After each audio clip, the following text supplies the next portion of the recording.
What's good people? Welcome to Whole Views. Thank you for clicking the thumbnail. My name is Corey, and today we're going to be discussing another stellar episode of The Mandalorian. Subscribe to the channel if you haven't so far. We thank you for every subscription, every view, and every like. We appreciate it all. So let's go ahead and get to the breakdown of what we saw in another stellar episode. The episode starts off with a familiar face, and I must say that in a pre-production phone call, and I really can't even call it a pre-production phone call because it was totally unrelated to this episode.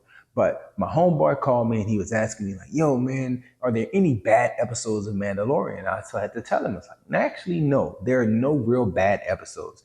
There's episodes where they introduce or spend time with characters that we don't really care for, but to say unequivocally certain episodes were trash, I can't say that about Mandalorian. All I can say is that sometimes we spend too much time with characters that I personally don't care for. And we open up with the Junker lady. She's back and she's one of the ones that I don't really care for. I like her in really small doses. Like we got a very tiny dose of her in Boba Fett. We get another tiny dose of her here. The fact that she was on screen for like 5-6 minutes, okay, that's great. Let's move on. And that's what I like so much about the opening. We get a little cute moment with her and Grogu because she treats him like a baby, and that's nice. Now let's move it along. One of the best moments from the show, and it's something to me that's going to stand out to most parents or fathers who watch The Mandalorian, is the moments between Mando and Grogu as they're flying up to Mandalore and he's teaching him about charting courses.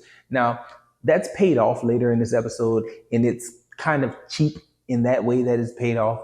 But in the moment, you have that father-son bonding moment, and it's something that you can't take away from the development of these characters and the fact that they have seasons of history between them now.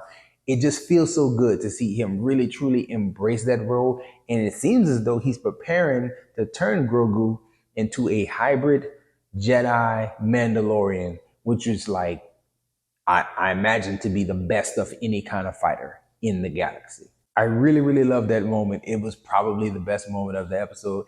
And when you take that moment and then you move forward past it and you get into the planet of Mandalore and you see how devastated it is and how torn up it is, but ultimately you get the reveal that it is inhabitable and it is breathable air. They do have an atmosphere. All that stuff was cool. We get into the action here where Mando's going to retrieve the droid and he gets ambushed by those three creatures.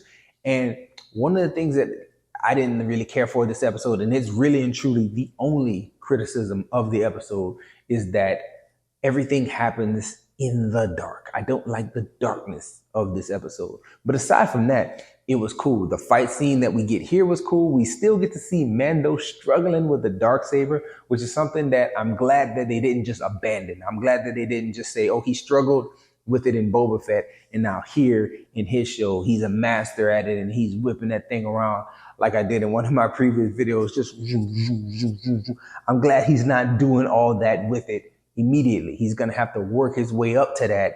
And that's cool. That's cool that he's still working on it. So moving the recap along, we get to the capture of our beloved Din Djarin. The Mandalorian gets captured by this weird looking, I guess, alien droid hybrid. It was a creepy looking creature.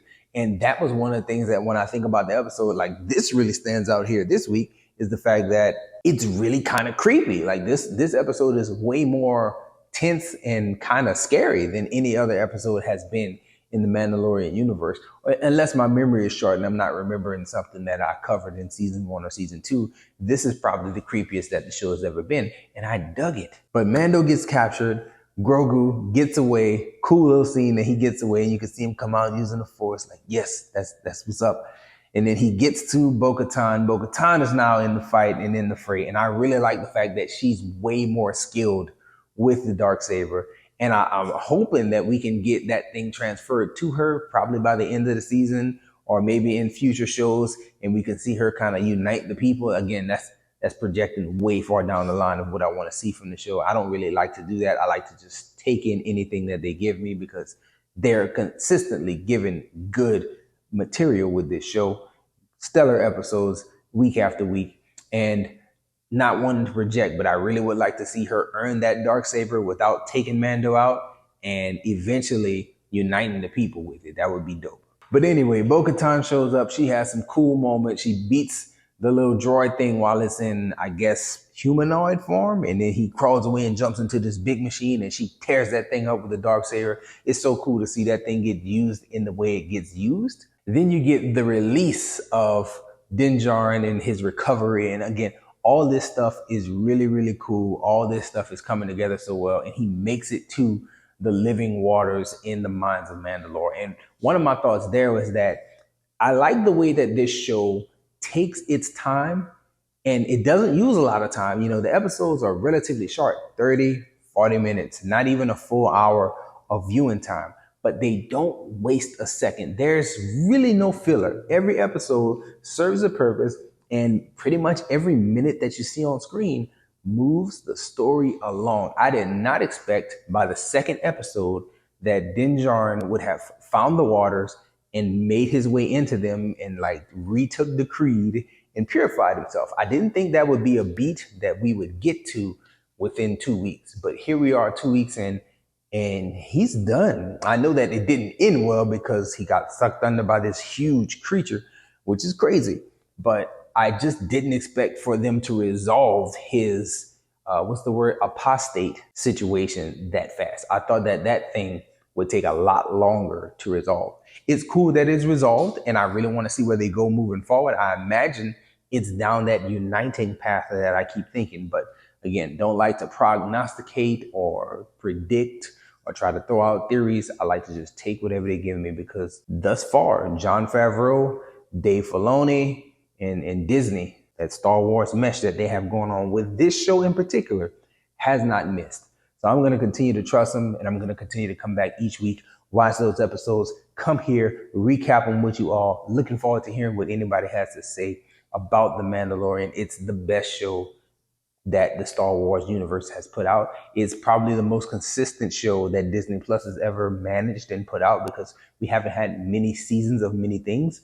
But I'm looking forward to some of those Marvel shows coming back around and doing some season 2s and seeing if they can stand up to the excellence that is The Mandalorian.